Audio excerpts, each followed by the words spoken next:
I think all of us would agree that art, we all share this collective unconscious and we're plugged into whomever it is. And the artist allows us to see more within life and ourselves.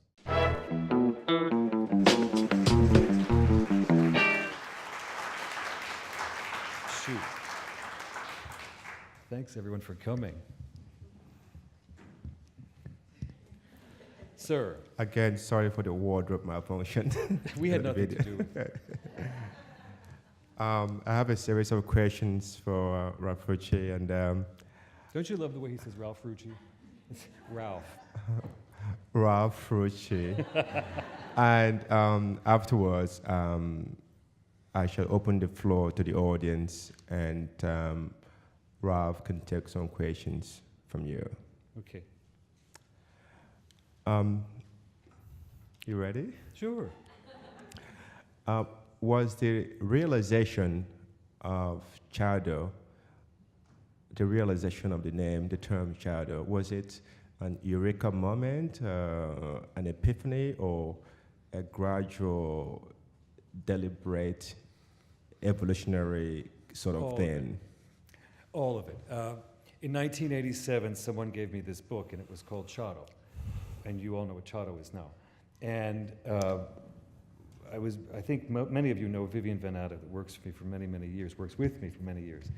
And Viv and I were playing around with the idea, and I said, Viv, this should be the name of the label and also the fragrance. Because of the 331 steps, the ceremonious process, and it just fell into place to be more and more clear and relevant, because the more we worked, the more intense, the more people we found with the same intensity, and it just became realized naturally. But how does the essence and practice of Chado translate into your practice as a designer? That's really interesting, Ike. What was happening throughout the 80s and then into the early 90s is I wasn't able to afford a staff. So I practically did everything myself. And I did not want to not proceed. There were moments where it was inhuman, but the process of being alone, especially late into the night and cutting samples or draping or fitting or shipping boxes, became meditative. It became an act that I would just work with and live with. And so the process of Chado, in a way, strained into my actions and my work, allow this to evolve today, where we have so many wonderful people working with me. And that same, I must tell you, this is the most exciting thing about my work and my life, that same process that I felt alone exists now with many people because of the intensity, because of the rigor and harmony and focus that they all have as a team working in unison. Good. You have said and maintained that my clothes evolve one season at a time. Every collection built on the past, unquote. Does this evolution take a linear or non-linear progression?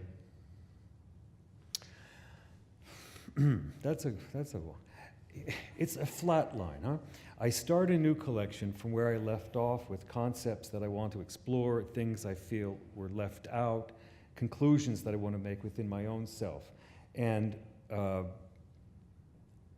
I have to judge the collection because the collection is also me and what's going on inside. So once I judge the collection, then I can present it to you, and it's yours. I'm fine with it. I'm bothered by negative comments sometimes if I have negative comments, but I try to keep in mind that that's your perception, that's your being. I'm working with my own story, but that's not your question.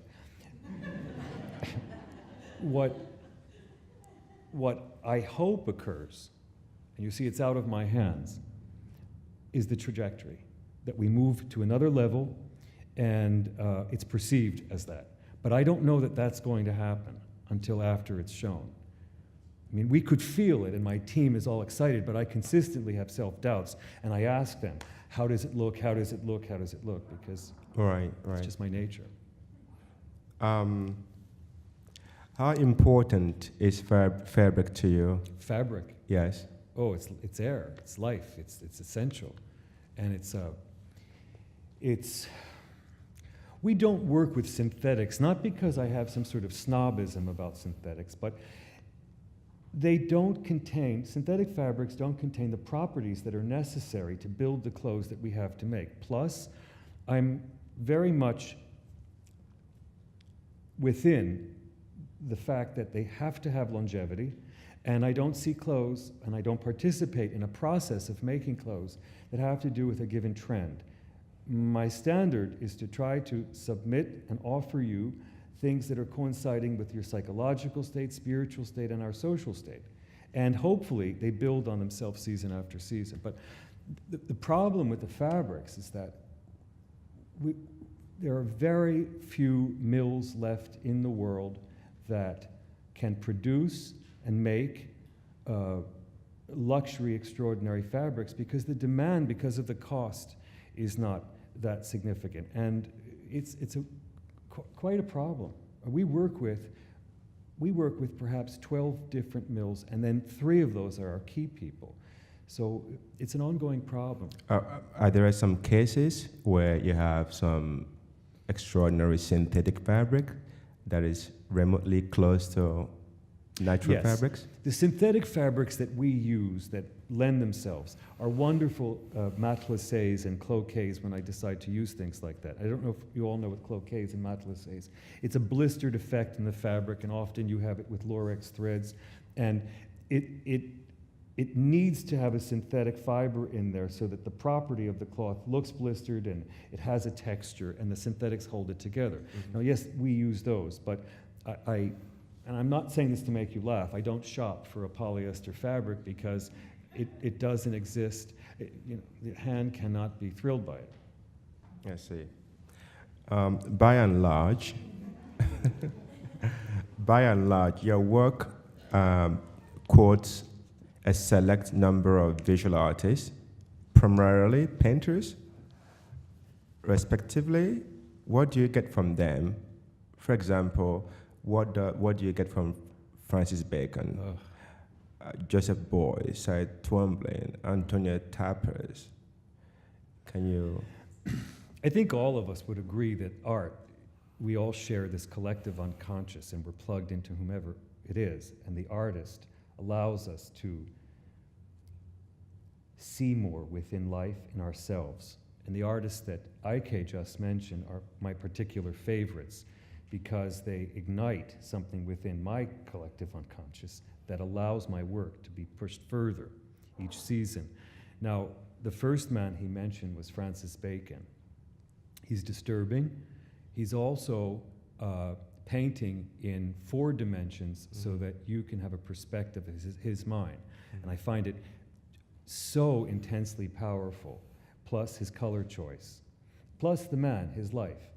His unorthodox life, I think is very necessary, because in my work I also explore some perversities and also eccentricity, which is so necessary in today's world.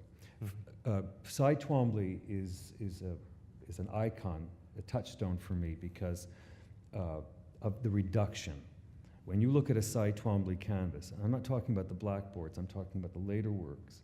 When you look at a Cy Twombly canvas, he could take the antique of Rome, and he could touch upon it with one word, so that the letters no longer become a word that you understand. It's decipherable and understandable.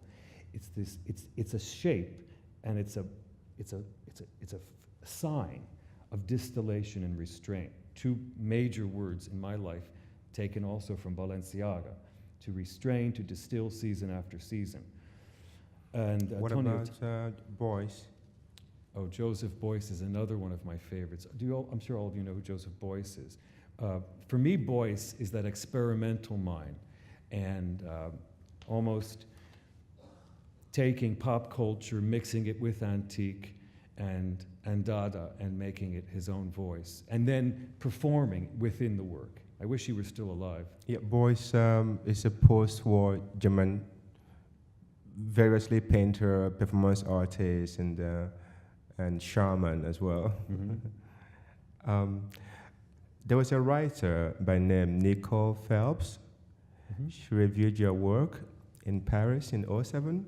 Mhm. She said, or she wrote, quote, while your fans among the ladies who lunch are legion, he hasn't yet quite managed to win over a broader audience, and it might help if he could loosen up just a little bit, unquote.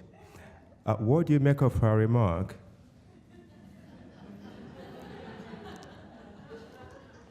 She hasn't seen enough of my work. Truly. She hasn't seen enough of my work. There are, in the past 28 years, many, many, many collections and garments. What a journalist suggests as loosening up is not the area that I am moving towards. There is looseness in my clothes. There's enormous freedom, but it has to do with psychological and spiritual development. Fine, that's my work, but the misinterpretation is what bothers me. So what do you think that she was trying to get at by the phrase loosening it up? Some of these journalists become a bit intimidated when they see a garment that's structured and made made completely by hand. And coupled with that is a non-simplistic reference of where it's coming from. My team and I work with trying to make new iconic images within clothes that have to do with where you're going. I would never attempt a pair of denim jeans because Levi Strauss is the utter Balenciaga of denim jeans. Yeah. So when we work on a collection and when I focus on a collection, I am just seeking something that you don't even know you want, as Mrs. Vreeland would say. So it's a code word for mediocrity, perhaps, or for something less. A code word, Ike? Yeah, a shorthand, loosen up. Let's investigate the word, that term. It's a very strange phrase. I could have a isn't it? private conversation with such a journalist and talk about the images and the elements in the clothes that are loosened up. Find it they need to find these things on their own. Those that follow the clothes already know that they're loose. It's not that I'm overreacting to criticism. It's just I wish they would bring a bit more body of knowledge about my work and where I'm coming from before they judge the clothes. Thank you, I didn't say that for that. And don't forget, we're in a period of such mass homogenization of fashion that I can't wait we get out. Maybe we'll get out of it after the election, hopefully. That was very compelling and very persuasive, I must admit. So who is your ideal client, and who is your ideal client versus your usual client? That's good, huh? We already have a great many ideal clients. Don't forget, my clients over the years have defined who I am, not the press. It's been my clients who have given me the press quietly, purchasing the clothes and wearing them in public situations. So many of these women I learned from. Grace, poise, sensuality, but doesn't have to do it in an overt manner. Understanding to seek a discretionary appearance, but at the same time there's a raciness and an individuality. My clients are women of enormous exposure and cultivation, and I'm honored that if they could choose anything, that they choose their clothes to wear. Some of the real style setters, when they combine a jacket with a Yamamoto skirt or a Chanel couture coat or something, I adore that because then it takes the whole thing into another element. I really adore that. I don't think that anybody should wear just one look from one designer all the time, sometimes. So I think we have so many clients that I have desired. They have already arrived. But there's so many more people, so many more women. Are there any fictional characters or fictional heroes that you would have loved to have dressed? Can you name some fictional? Oh gosh, a checklist. We'll be here all night. Just Gloria a few. Guinness, Pauline de Rothschild, number one. Gloria Guinness, Mrs. Paley. I actually had the great experience of the years at Halston. Upstairs, if anybody remembers, on 68th Street, there was a gray flannel room, and they would create a fitting room out of nothing. They would bring 3 mirrors, 3 two-paneled mirrors, and just put them together, and I would peep behind the mirrors. And one day Mrs. Paley came in, and imagine the bones, the hair, the whole bit, and she's standing there in state, being fitted on a Joe Eula hand-painted chiffon caftan with sort of Kenneth Nolan colors just splashed. And I was like that. And she left in a chocolate brown sweater and skirt with a skunk coat, chicest.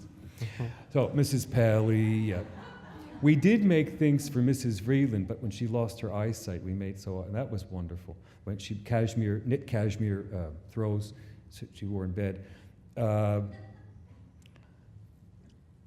Chanel. I would have loved to dress Chanel and Madame Grey. Wonderful. Do you still work with House of Lesage in Paris? That's a really great question. And no, I don't. I haven't worked with Lesage in 2 seasons. And the only reason is not because I don't love Francois. It's that our dollar is so worthless. 6-7 years ago, you were able to purchase an embroidery from Lesage for an entire garment for $12,000, $15,000. Today, that same garment would be upward of $75,000. And so, how do you sell such clothes? The last garment that we made with Lesage was almost in 6 figures. So, until the dollar becomes strong again, and plus don't forget, then you have the 20% VAT tax. So what this has done within the collections and within my mind and our business, it has brought me back into our workrooms, and if you noticed, mostly all of the hand techniques are made within our workroom in our house. And I'm even more excited about this than going somewhere else and developing embroideries, because what we're doing is then we're creating a kinetic element within the clothes that have to do with our work. And it makes everybody in the workroom much more excited. But I love Francois. Ralph, are there any comparable operations such as Lesage here in the States? Yes, that's great. Yes, there are. Because in France, the couture is an industry, and there's a devotion. So of course there are many houses. First and foremost, there's a young man that I've been working with for about 7 years. His name is Jean-Pierre Ollier, and he does some very Francis Bacon-esque, outrageous embroideries. You've seen his work at Lacroix, at Dior, at Chanel, with us also. There's a house called Montex, Cécile Henry, and of course the great house of Le Marié for feather work and all of that. Now you do realize that Chanel purchased many of these houses so that they have their own industry within. Yeah, Yeah. in-house, yeah. Are there not better ways for you to showcase your excellent collections than the ordinary runway system that has become woefully redundant and unbearable? Yeah, but Ike, you are an aesthete, and you have the patience and you have the interest to view things in an extraordinary way. I'm always seeking a venue that allows us to show the clothes in a much more emotional and significant way. But you have to be so careful, because journalists en masse and also guests, they don't want to be part of your. They want to come and they want to see the collection, and they want it presented as clearly as possible, well edited, and they want it fast. I told Ike last week when we showed the spring collection last Friday evening, I'm very proud that we did 51 looks in 14 minutes. That's a record for us. And it's very fast. And I'll give you an example. Like a dear friend of mine, Mr. Galanos, we had dinner on Saturday night, and Jimmy said, well, why did you do, he didn't say this, you could imagine what he said.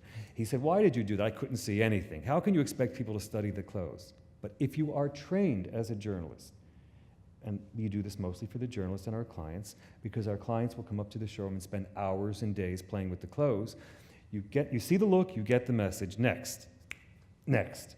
Anything else becomes a little bit pretentious. I've tried in my career, installations and all of that, Right. but it doesn't feel right. So you're fairly satisfied with it? I am. I mean, I think the organization over at the Tents here in New York, it's really quite wonderful, and it's concise, and it's put together well. My favorite, though, venue that we've all had a show in was in Paris. It was a couture collection. It was a spring couture. And we took a 2-level Hotel Particulier on the Avenue Foch. And it had a series of rooms, high ceilings, the original boiserie, and the original 18th century chandeliers. And it was the most magical show because the girls passed through the rooms. The rooms were seated in such a way that they dazzled the guests. And that was my favorite show. And we had to carpet this whole thing. I'll never forget this, to complain. We had to carpet the whole thing with white carpet, and after 20 minutes, gone, thrown away. Yeah. And what role does music play in your shows? What about the music? Do you have a hand in choosing the music? Yeah, I mean, for those of you that have attended my shows over the years, I always prefer an ethereal type of music that allows you to be elevated while you're looking at the clothes, to perhaps take you on a level that you can have more severity and focus in looking at the clothes. But so many people in the audience said, and they want something a bit more exciting and strong. So we've opted in the past 2 seasons to include things like that. And it's been very stimulating for many people. I like it too, but you know, I'm always searching for some new things. Okay. Are you ambivalent about colors in general or in particular? About what, Ike? Colors? Collars. Yeah, colors. Collars. Yes. No, colors. Colors. Yeah, oh, yeah. excuse me, Ike. Yeah, I have a problem working with colors. They don't satisfy me. And when I push myself to use colors, afterwards I look at it and I'm not satisfied. We offer colors, but this past collection I just showed was very satisfying for me because I was able to allow people to focus on the cut. And everything that was shown was in alabaster, light taupe, dark taupe, ivory, beige, cream, white, black, black, black, black. And I just did 3 exits with 2 shades of cerise and Carl, and then 1 of apple green chartreuse. So if I use color, I like it to be blaring. But I'm in a mood, I've been in a mood, and I'm very satisfied with all black clothes. And I think I'm going to do another all black collection because it has the strength and the eccentricity that we need now politically. Which colors have you been entertaining using but haven't used so far? Silver? Well, we use silver and we use gold. I like those because I use silver and gold, not silver and gold elegant, no, but almost in a synthetic manner, Warholian manner, because there's something synthetic or referential to something that's elegant, but it's not elegant. We sort of combine it with something else when we use silver or gold. But if you haven't seen a color over the years on a runway, that means I hate it. And if I suggest it, and my staff is very opinionated, they'll say, "You're not doing that." Truly. Okay.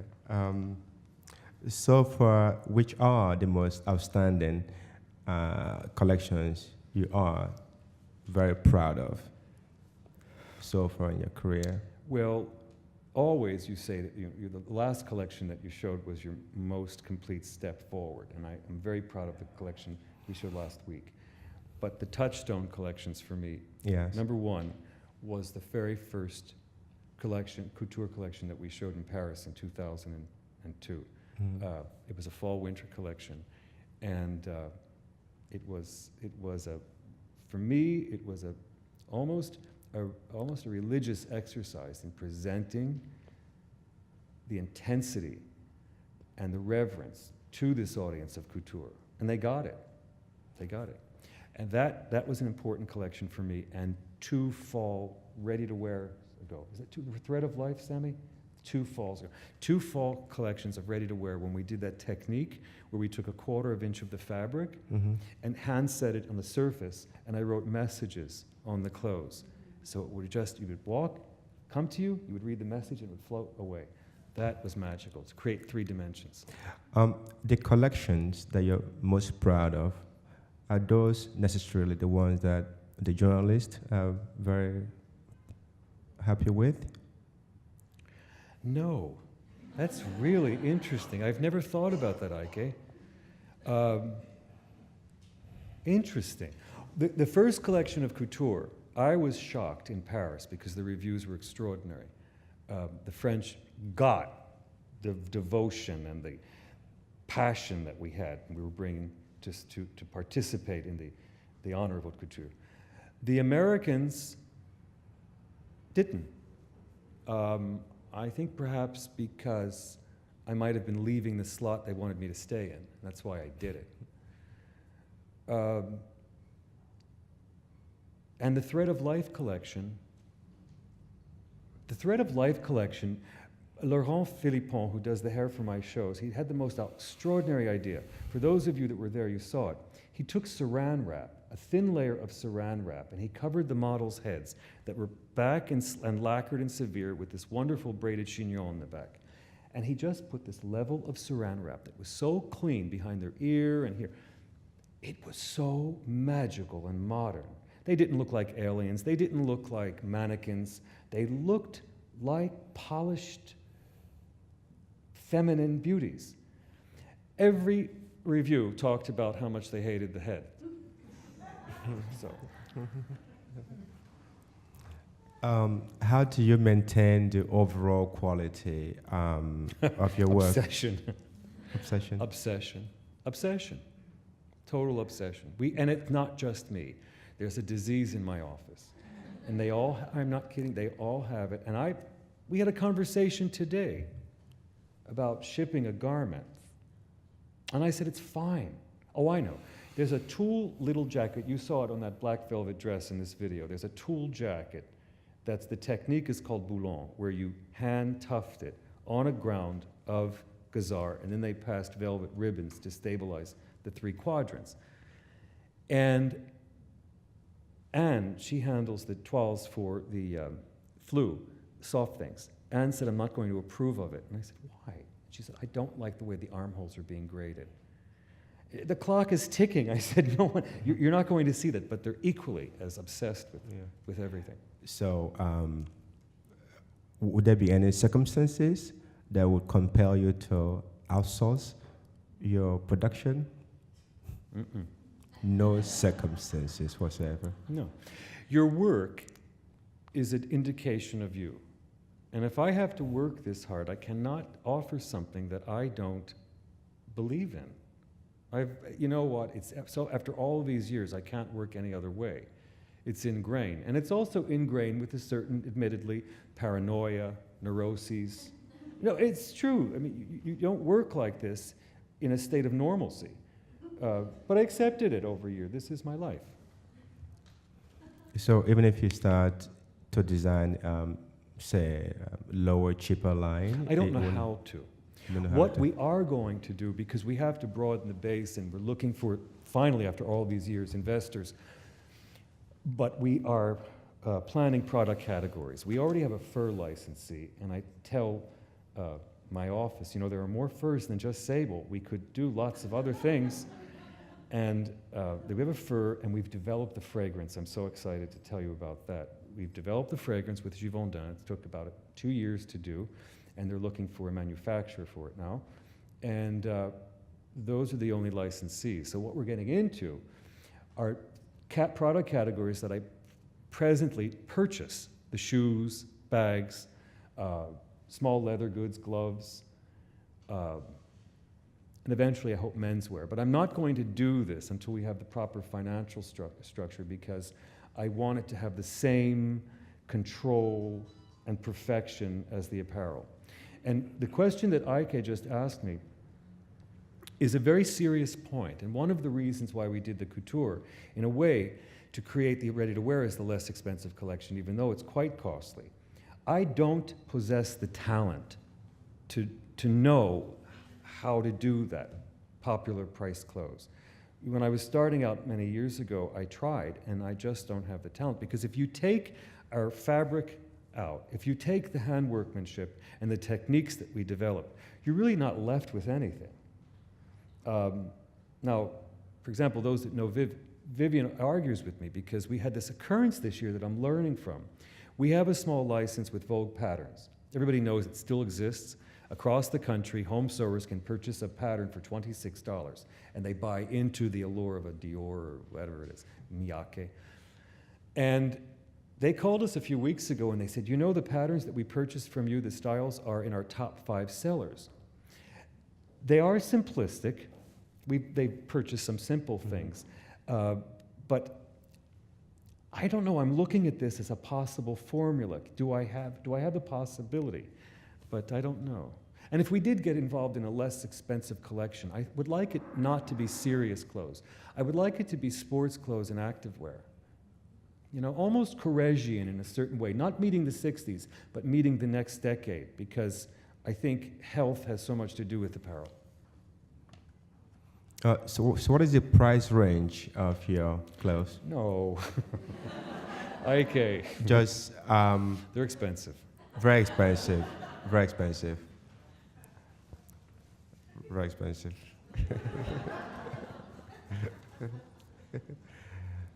Ralph, what is the best and worst argument one can make for your clothes? What is the best compliment, Ike? The best and worst argument. Argument. Yeah, for your clothes. Like, I mean, like going back to Nicole, for example. I know what you mean. I'm just trying to select my words. I suppose it goes back to what I was talking about. There are two schools of thought that are both extreme and they both make me uncomfortable. Those that overpraise the clothes and those that don't see some of the new techniques when they just talk about a dress or a mistake or something like that. To offer the audience these techniques, one of the mistakes I've made over the years is that we never gave notes in the program to literally explain what you're looking at. And it was about 2 years ago that we said, let's start offering explanations to what they're seeing, so at least they have the verbiage to describe it to their audience.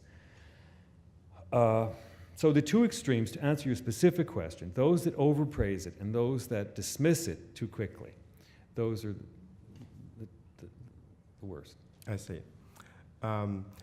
You rarely do advertisement in the media. How much of fashion is advertisement versus substance? You know I can't comment on that. You can, but it could be a bit oblique about it, you know, or vague. You know, I'm convinced that some of the greatest work is never seen because some of those great people don't have the availability to advertise significantly. The incestuous relationship between a magazine and advertisers is not new, but it's become very intense. And so often your editorial spreads are literally dictated from, no, not literally, specifically dictated from the advertising dollars. And that's why you see a sameness in editorial spreads. But as this shall pass also. But also, there is considerable influence that advertisement have on the consumers, which is quite tragic in a way, because they've been, I mean, with all due respect, companies like Gucci and some of them, they advertise heavily, and sometimes the clothes are not terribly well made and durable, you see. And people are awfully very proud and they're wearing Gucci or what have you because that's what. Without question. So tell me how many companies, you don't have to name them, that think that really worth their weight in gold? These advertising campaigns get into the psyches. We just came back a few months ago from Moscow and we did our first trunk show there.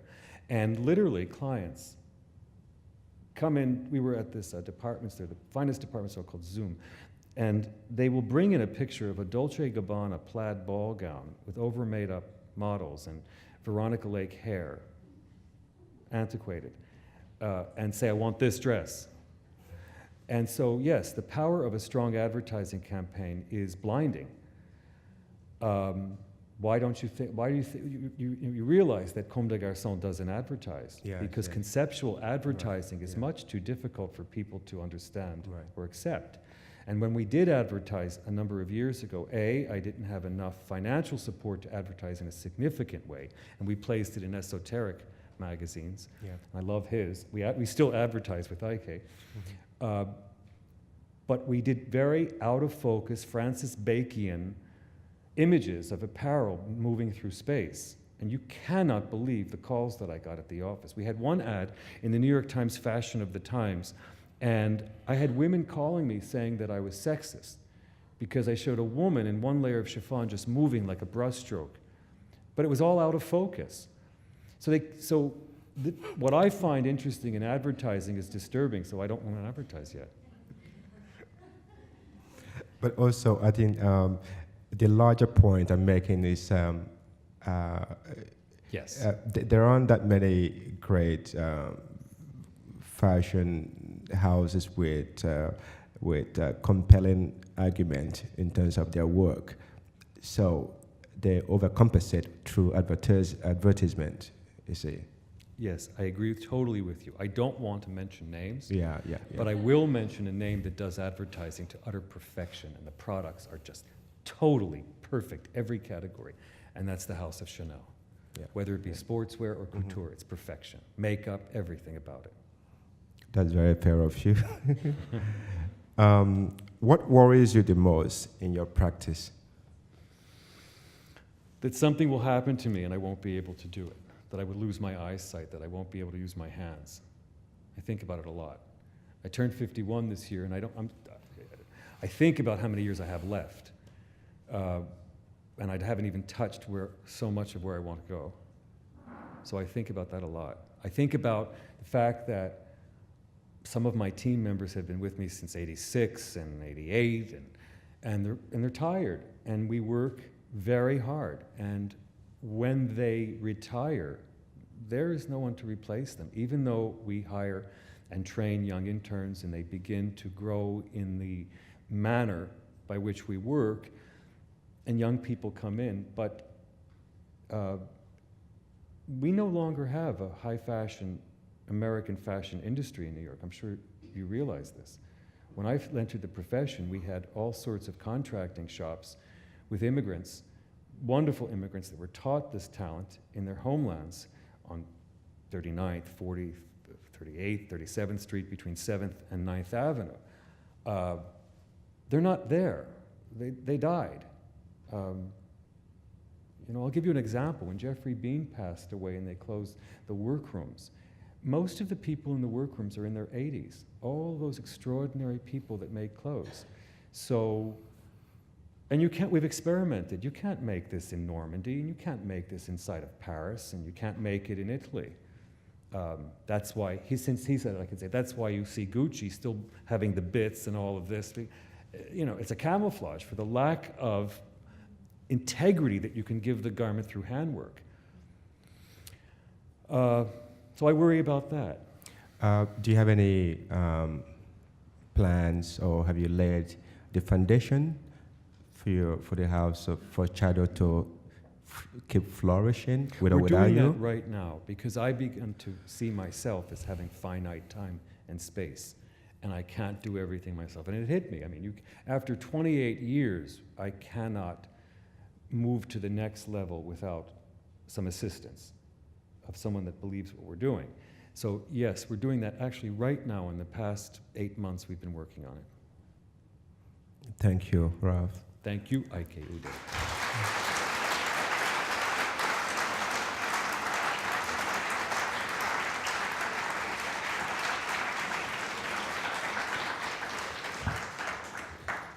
So far, so good? Yeah? Okay, now the floor is yours now. You could terrorize Don't be Ralph shy. with questions, what have you. The floor is yours. Yes, dear. Hi.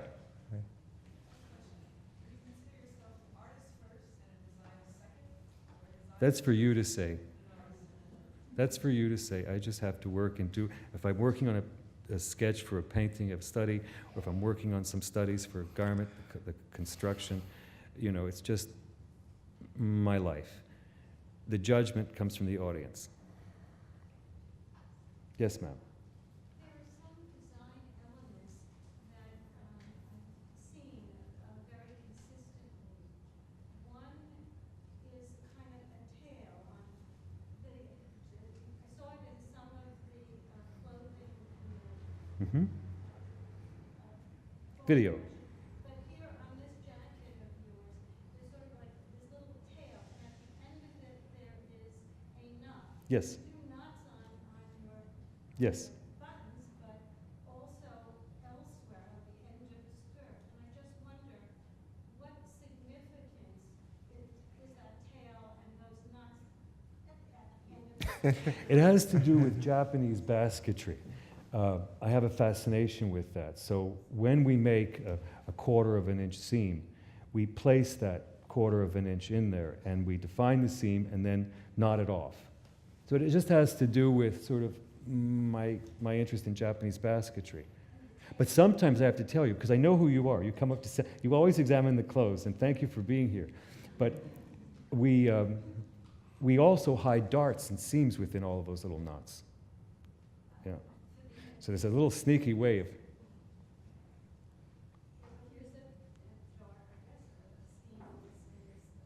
I will give you a private class because I can't see what you see. Okay, next now.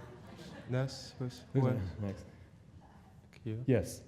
I read the recent article in W with the interview with you, and you talk a lot about how contemporary fashion is sort of immature and obsessed with youth. Do you think in the future of fashion that this trend will continue, or do you see a change? Well, I didn't use the word immature. I don't think that. I just don't think it's evolved. Because where I think fashion has to go to be young and modern and relevant has to do with qualities that have to do with spiritual awareness and presenting yourself with a certain uniqueness and kindness. Something happened, and the whole element of kindness has dropped out of fashion. And almost this vapid snob appeal has taken its place, as if it were acceptable. So my big beef with American world fashion and this focus on youth has to do with, as I mentioned in the article, just because a person's young doesn't mean we have to listen to their opinion, especially in fashion. And because fashion has become so, because fashion has, because they found that the formula has to be about selling apparel through actresses and all of that sort of thing, we're losing the integrity of individuals that represented individual style. No, I'm not saying this to clap. Don't clap. Yes, yeah. I can't see. Hi. One question, one comment. I was really shocked by your dismay of the use of color because it was stunning and judicious and really gorgeous. So I have to say that. It's just a personal issue. You know, I can't relate to it, especially when I'm trying to develop something new in a cut. Because if I make it in aCRUDE and then I make it in red, which I don't use at all, rarely, I'm not satisfied. My other question has to do with the use of play and playfulness. It's, Chado and your concentration on distilling a form, which is really quite exquisite and very it's really formidable. But also I noticed all of these little playful details, the long chords and the crinoline and the feathers and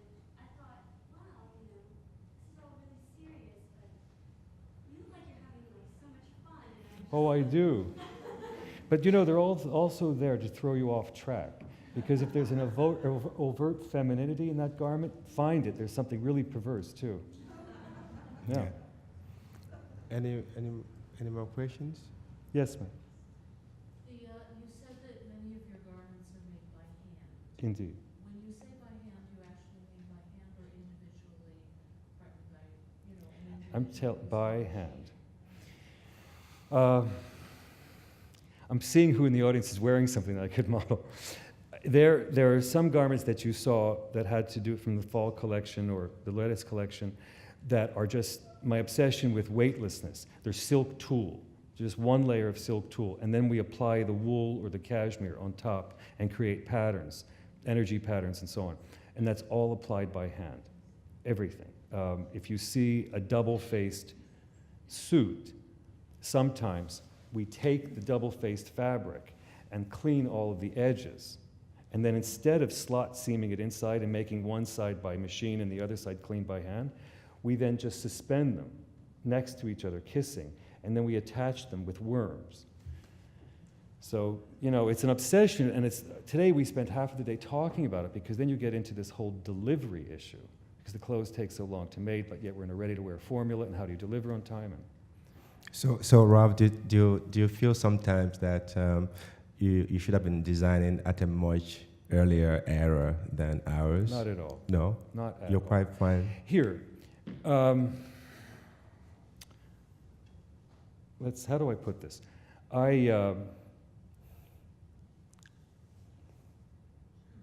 There's a vocabulary, and if I'm going to use it properly, it's not old world, it just is. I'm fascinated and quite in awe of young people who don't have a desire to learn or speak, or we all had to study Latin, for example, before we studied anything else. So, no, the way I work is not, I can't stand that also when they say, hearkens to a different ear and all of that. No, it's just the way we work. Yeah. Okay. Yes, sir. You mentioned energy patterns. Could you expand a little bit about what you mean by that? And is that something you go back to again and again? No, when I'm looking for, especially on those vibration garments, when we're looking for a new pattern, so often I think of skin prints, thumb prints, because you do two things at once. You create a three-dimensional effect on the garment. At the same time, you reconcile the garment to what's underneath it, the skin or the biomorphic lines beneath. And I'm always thinking about that because I've been a great admirer of Elsa Peretti for so many years, and her jewelry has that organic biomorphic element. So that's why I sort of plug the two things in. Yes, ma'am. I appreciate your comment on doing all of your work yourself, and you get into that kind of Zen mode, and you're kind of like totally into it and almost alone and isolated. Because I'm involved in something like that now, and sometimes I get so frustrated because for me to get it done, I have to stay like that, and yet everything else around me is just like running crazy all the time. So it's interesting to see that you have to go into that zone, stay there. Strange space to be in, isn't it? Get it done and move on, and it could take 10, 15, 20 years, and it's a lot Mhm. of focus. It's like, I find that I have a very difficult time of getting in there because it's a very lonely, frightening space. But once I'm in, and then I'm in the rigor of working like I'm constantly, I don't do anything and I don't see or speak to anybody except my staff. And I go from the office to home, home, the office, because I have to have this undiluted concentration. But it's a very lonely space.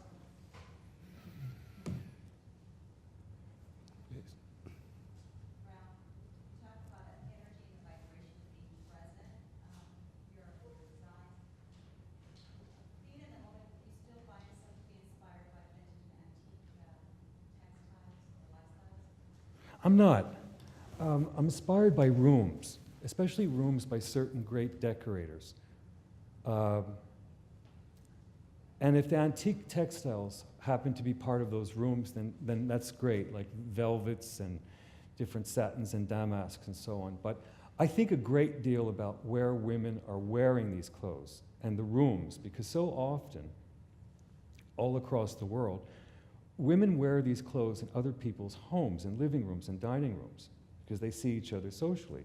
So, you know, the aesthetic of the Hone limestone and one perfect color lily doesn't really happen anymore. The clients that buy these clothes have sumptuous rooms that have to do with their travels and mementos of their life and so on. So I think they have to be somewhat befitting to those, but simplified. And you know, if someone sends me, it's an interesting thing because someone just sent me, and arrived today, an old Foster Willie from St. Gallen in Switzerland, and they're known for their guipure laces. Do you know what guipure lace is? And it's made out of raffia. And she said, isn't it so beautiful? Isn't it so chic? And luckily she was on the phone because, okay, I'll do something with it. But no, I don't know, I'm just not ignited by that. Any more questions? Yes, ma'am.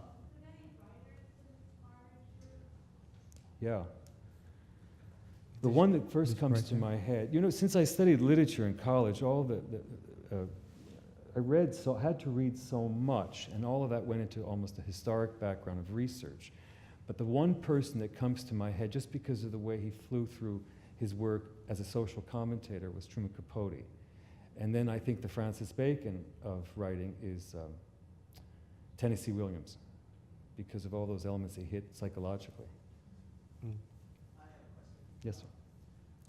I almost had a note of regret in your voice when you were talking about your workers retiring and sort of being the end of an era.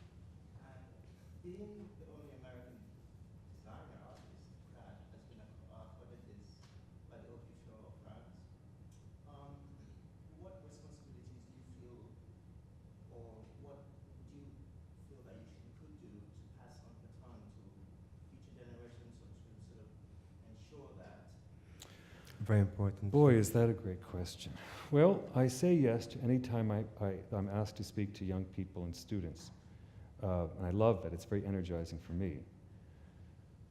I don't really know the entire answer because this profession isn't moving in the direction of artisan-like quality and workmanship.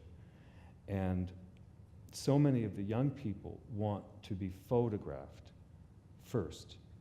And that they see as the entree into having the work photographed and considered. And it works because they're feeding into the machine that promotes trends, which is fashion. So maybe that's what you meant by old world, but listen, if something happened and I had to leave my house, my business, there isn't a place for me. The couture houses are all well stocked, and they're all perfectly, except for Chanel, they sell a lot of clothes. They are all perfectly organized and formatted to make sure you could spend $3 million on the collection because it's going to allow us to have a profit of X for the fragrance and so on. And they're not being supported for the pure workmanship and the artisan-like quality. Yet there are the people in France that have this talent. We don't have this in America. So I suppose one of the reasons why I began painting in earnest and showing more as an individual artist is I might have a trap door there in the future if something happens. But I think what is saying essentially is that it could be done. It's doable. It could What's establish doable, okay? To have some to recruit some enthusiasts to have a similar practice here in the States. Yeah, I mean, the buses arrive every day with somebody with the vigor and the interest. Yeah, the difficult part is finding them, and I'm lucky enough that some people find us.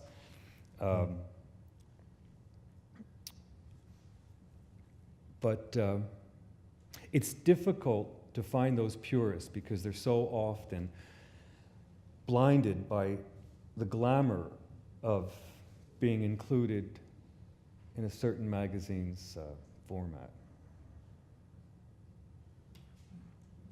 Interesting. Hasn't history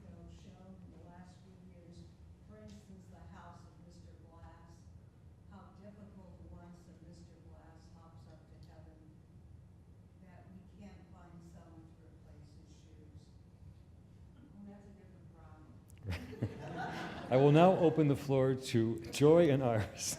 But if we have God has given us Mr. Rucci in this century, is in my opinion, since I wore Balenciaga when I got married, that this is a man that we've been blessed with, and there's only one at this time. And the question, Mr. Rucci, but Mr. Rucci can't sit there and make all the clothes. Needs people to help him. And from our experience, we have tried for years and years and years to get young people to get into, well, you know what's happening. It's impossible. They don't care. Hmm. They may be excited for a few months. I mean, we spend fortunes of money. And we try to indoctrinate these kids and teach them.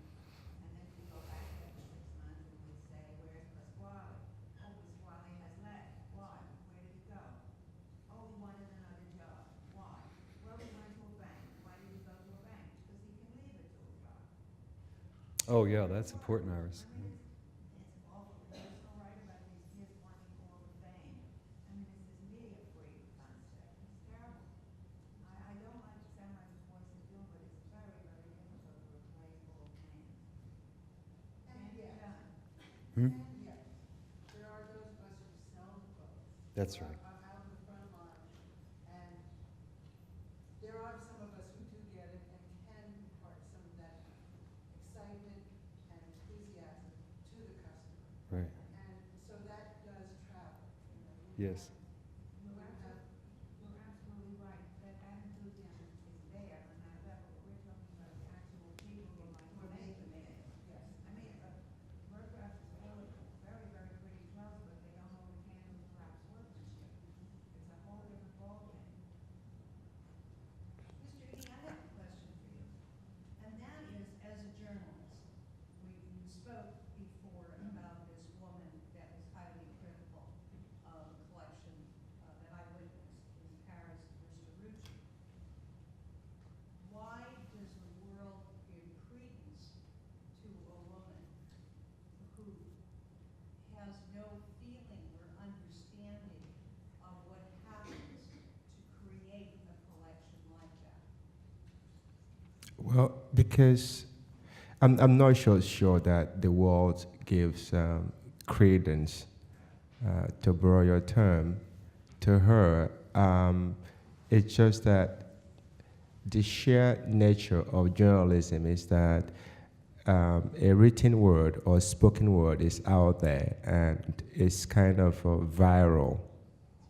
It's viral, it's contagious, so it's there.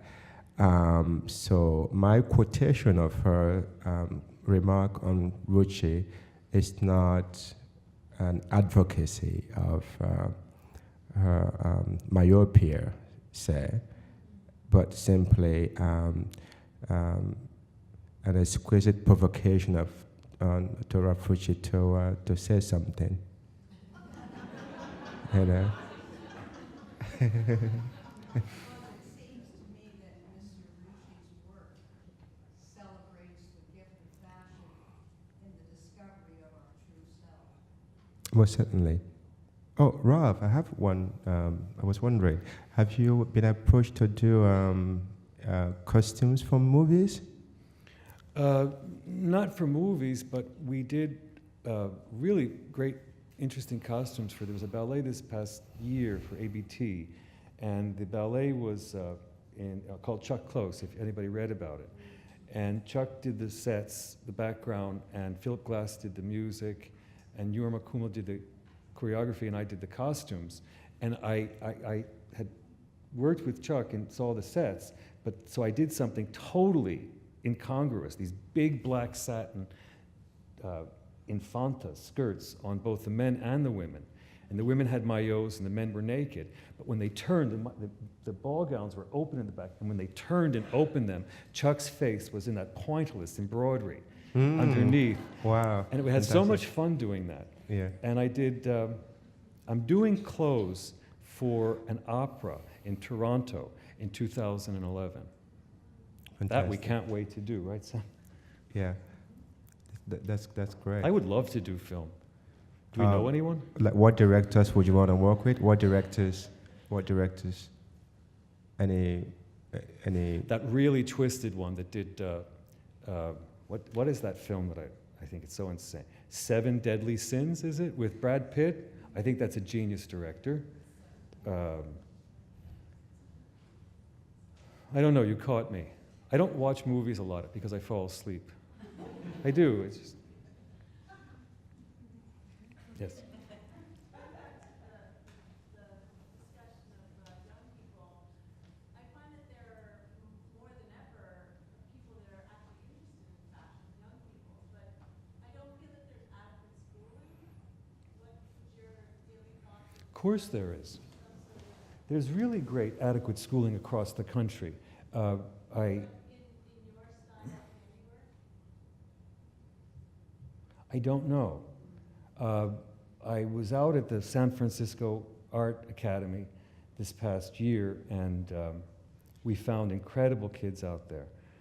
And they are schooled, and they do seek that kind of education. And here in New York, I think both FIT and Parsons trains them well. But there is really great, there are great programs across the country of fashion design schools. I just think the kids have a warped idea of where they can go and what they can do. And I try, when I speak to them, to tell them there's great honor in being a pattern maker and developing yourself. Quite frankly, I think there's more talent and integrity in creating a pattern that has life in it than actually designing clothes. Or doing children's wear, something like that, or great honor in working in the Orient and developing programs that are mass marketable. Because the publications, lifestyle, society, pigeonholes young people to think that the glamour is what you should seek, and that's the most honorable and noble. Did I answer your question? Yeah. All right. Well, So, Ralph, how do you, in general, feel about the somewhat diabolic conversation or engagement between the fashion houses and the Oscar ceremony, especially, like red carpet? I want to set myself on fire that you asked me a question. I'm trying to see, but my eyesight's not that great, to see if there's a journalist in the room. I can't be anything but honest.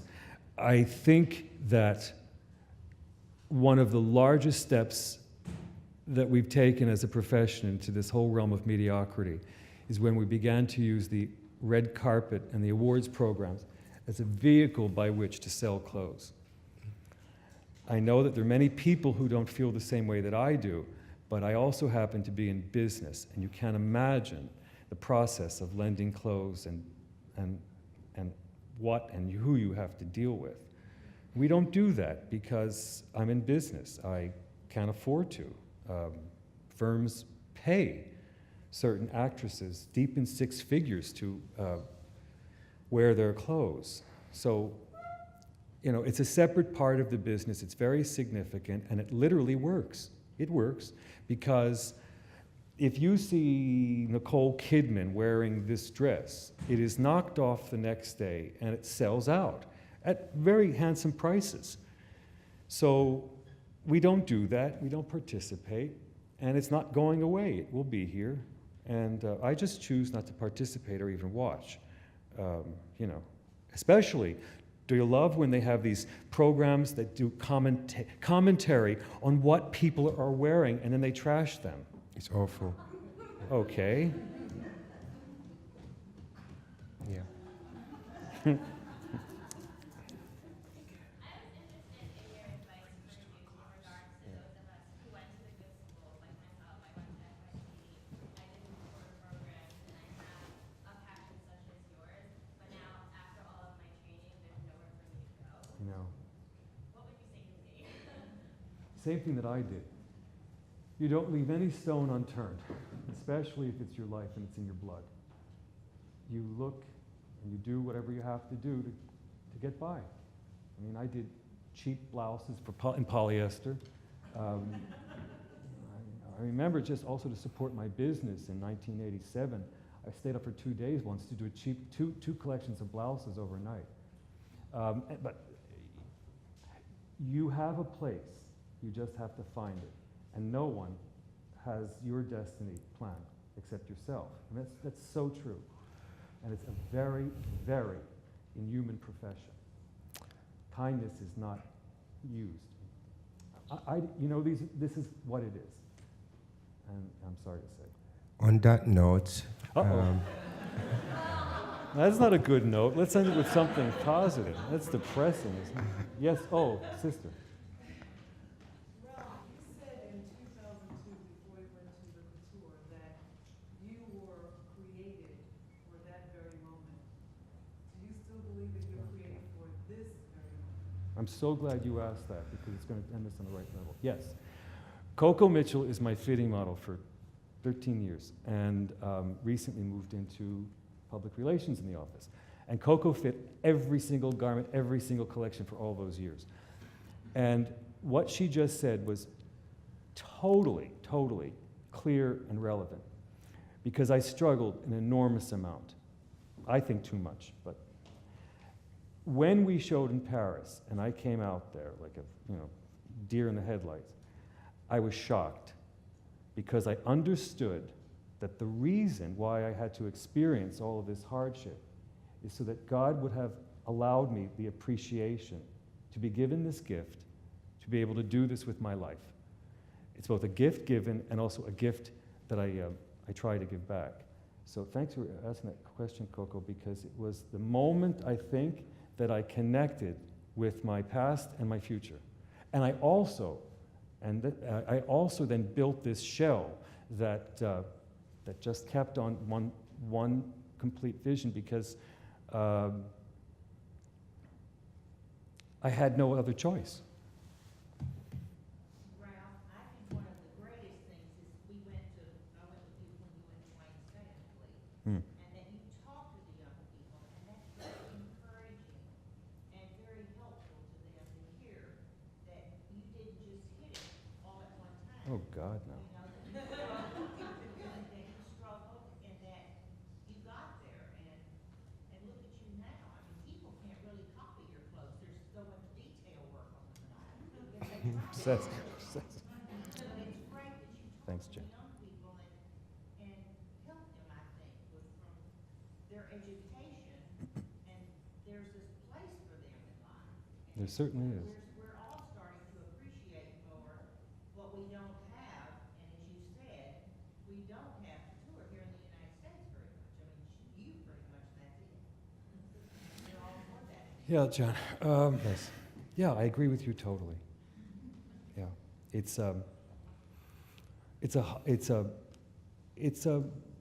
becomes a way of life and a rigor, and it humbles you.